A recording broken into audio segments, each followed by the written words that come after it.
Hi there, it's time to talk about my new knife and how it has lived up to my expectations. Did it turn out as sweet as I hoped, or has it left a bitter taste? And when you're starting out outdoor and bushcraft, can this be the best starting knife you can find? Tag along and find out.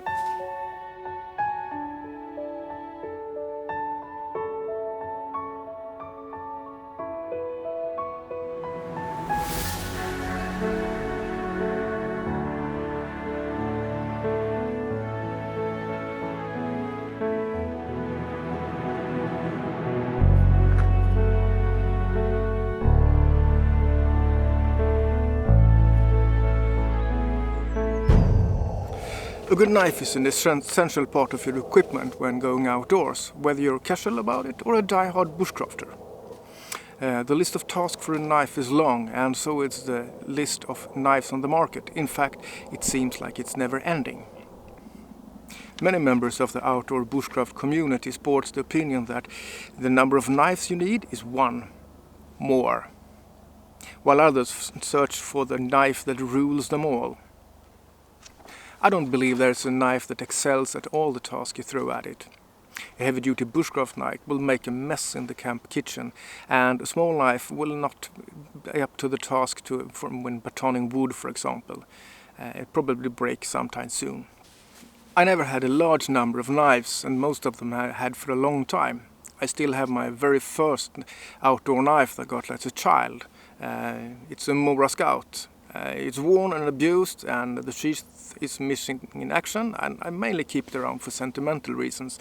But if I brought this out to a camp, it would probably perform rather well on most task chores I have.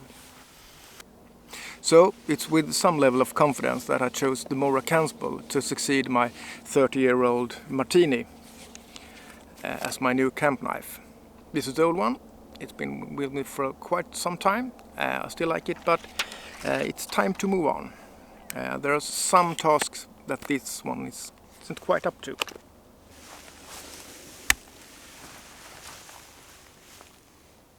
I've been using Mora knives as a tool, and it works for lots of times. So I know they provide lots of bang for the bucks, and the times I actually managed to break them, I mistreated them in a way that no knives really should have to suffer. So, what about the Kansbol? Well, according to the manufacturer, it's an all-round knife. It's made for outdoor, bushcraft, hunting.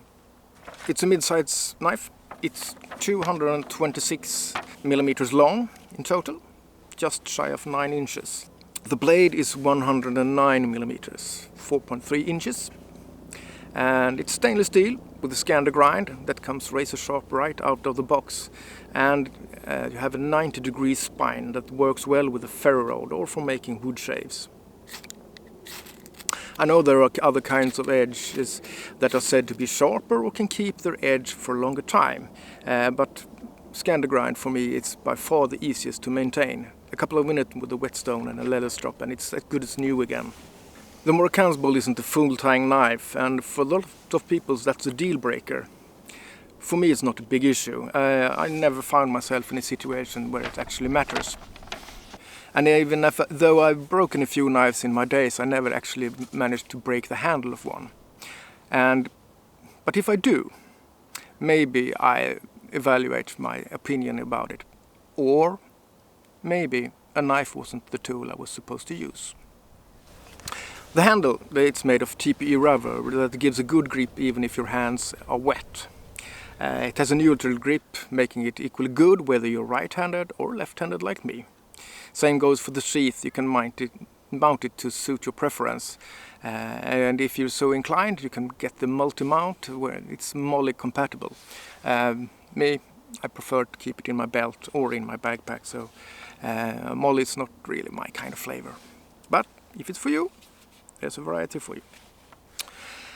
And the sheath, it's quite snug, so there's no real risk that you will drop your knife by having it upside down. The obvious backside is that sometimes when you hang it from your belt, you actually have to use 2 hands to get it out because it won't let go. But dropping your knife, if you pull it down in the sheath properly, not gonna happen anytime soon. When you're looking at the pure aesthetics of the Mora Kansbol, you can see that it's a working tool. The designers have put more effort into making it a working tool than something, a thing of pure beauty. And that's totally fine by me. With that said, when I see some of the knives on the markets, you know, the ones full tang, beautiful wood inlay, I get an urge to own one and it kicks into overdrive. But when I look at the price tag and I see that the price quadruples or even more compared to this one, I usually come to my senses. If you check online, you can probably find this for around 25 bucks, and that's very affordable, especially if you're on a budget.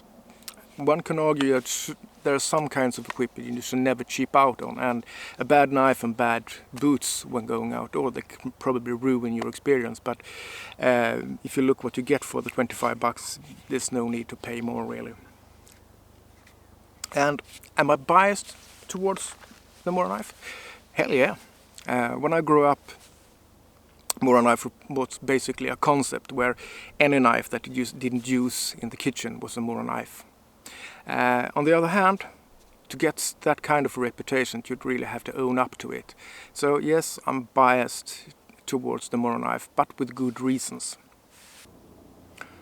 So, what do I think about the Mora Kansbol? Well, when all is said and done, it's a damn good knife and very affordable. It's been my go-to knife since last summer, and every task I've thrown at it, it's managed without any complaints from my part. I can highly recommend you to go for the Mora Kansbol. Thanks for watching this video, and if you like it, don't forget to leave a thumbs up. It helps my channels a lot. And if you know someone that really should watch this video, feel free to share it. And if you're curious of what I'm up to next, don't forget to hit that subscribe button. And until the next time, take care, and I hope to see you outdoors. Cheers!